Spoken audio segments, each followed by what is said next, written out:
Bienvenue sur FAI TV pour notre traditionnel débriefing de mi-saison. Bon, c'est Yves, on ne va pas parler de bilan encore parce que ce serait aller vite en besogne, même si le championnat est plié quelque part.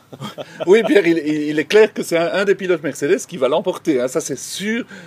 Qui ça va être? Bon, ça, c'est la bouteille à encre parce que c'est la fiabilité, les stratégies d'une course à l'autre qui vont déterminer qui va l'emporter. En plus, on a Abu Dhabi avec le double des points en fin de saison, donc ça risque encore de corser l'histoire, l'équation, mais enfin, on a un très très beau championnat. On a un beau championnat, même si Mercedes domine de façon outrageuse, Mercedes über alles. Alors c'est vrai, Yves, qu'on s'attendait à ce que Mercedes soit bien préparé à cette nouvelle réglementation, mais de là à exercer une telle suprématie, on a quand même été un peu pris de court dès les premiers Grands Prix. Oui, il faut dire que Mercedes a mis tous les moyens, et depuis plus d'un an, 2 ans, ils ont mis tous les moyens pour cette nouvelle technologie hybride. Et quoi, les autres pas? Tout le monde le savait quand même que ce nouveau règlement était là. Eh ben oui, tout le monde le savait, et c'est Mercedes qui a mis le paquet, c'est vrai Pierre. Renault était occupé à gagner 4 titres d'affilée, il ne faut pas l'oublier, ils avaient leurs ressources qui sont plus limité, qui se concentrait à gagner des titres avec Red Bull et Vettel. Et Mercedes, entre-temps, a mis à Brixworth 400 ingénieurs, et donc ils ont mis tous les moyens sur cette technologie. Et puis, voilà, les clients aussi, Mercedes en jouissent aujourd'hui, font un très très beau championnat. Alors c'est vrai qu'on a Mercedes Grand Prix d'une part, avec le duel pour le championnat du monde, qui est finalement plus serré que jamais, parce qu'on a enfin, il y a très longtemps que ce n'est pas arrivé, 2 pilotes à armes égales qui vont jouer le titre. Donc ce n'est pas arrivé quelque part depuis Prost-Senna, puisqu'on sait que toute la période de domination, que ce soit Ferrari ou Red Bull, il y avait quelque part, par la force des choses ou pas, un ordre dans l'équipe.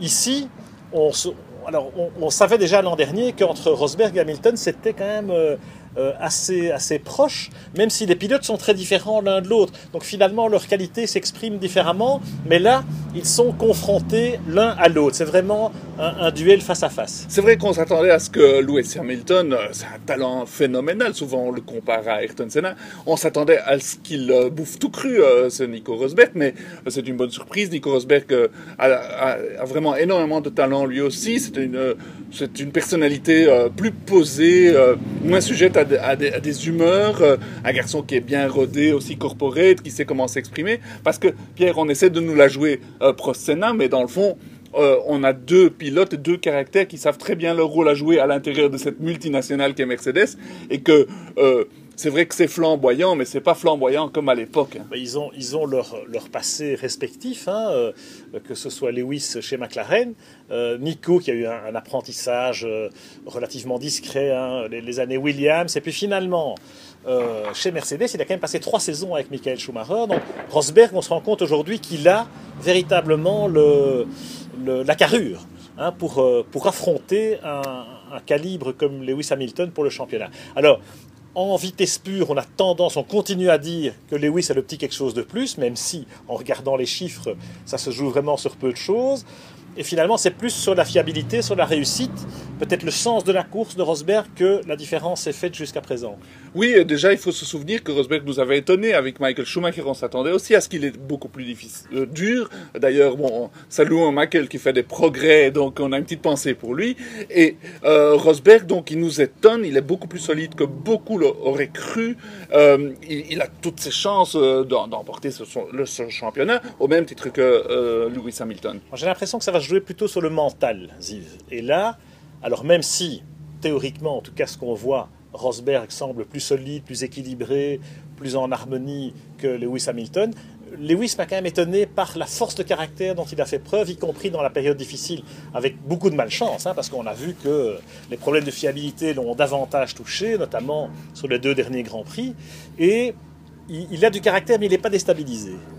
Auparavant, oui. Il aurait pu, me semble-t-il, avoir des sautes d'humeur. Je l'ai retrouvé remonté chaque fois comme un coucou. Oui, il est remonté comme un coucou. Et bon, il montre ses sentiments beaucoup plus que Nico Rosberg, mais c'est son caractère, ce qui n'enlève rien à sa détermination. Bon, il a déjà été champion du monde, mais ça lui manque ce 2e titre. Par contre, Nico Rosberg n'a pas encore été. ils se valent tout compte fait. C'est ça un peu la surprise, et heureusement, parce qu'alors le championnat va probablement aller au bout et va être haletant jusqu'au bout. Voilà. Entre le tempérament d'un Lewis Hamilton et celui de Nico Rosberg, on va voir qu'est-ce qui va faire la différence. En interne chez Mercedes, ce que j'apprécie et il faut saluer quand même, c'est le fait qu'on les laisse se battre, on a compris que même si on perd une course, ce qui a été le cas à Budapest, eh bien les deux pilotes pourront se battre pour le titre sans, a priori, interférence. Oui, c'est génial parce que cette équipe est managée par des vrais racers. Toto Wolff et Niki Lauda sont des super racers et ils ont aussi les intérêts de la course en tête, ils ont les intérêts de Mercedes en tête aussi et ces deux intérêts sont convergents parce que tout le monde a intérêt à ce que le spectacle soit beau, tout le monde a intérêt à ce qu'on s'amuse et que le championnat aille jusqu'au bout. Bon, le titre constructeur, lui, il est plié. Voilà, eh bien, le championnat jusqu'au bout, c'est le mal qu'on nous souhaite avec les doubles points à Abu Dhabi. Ça devrait être le cas.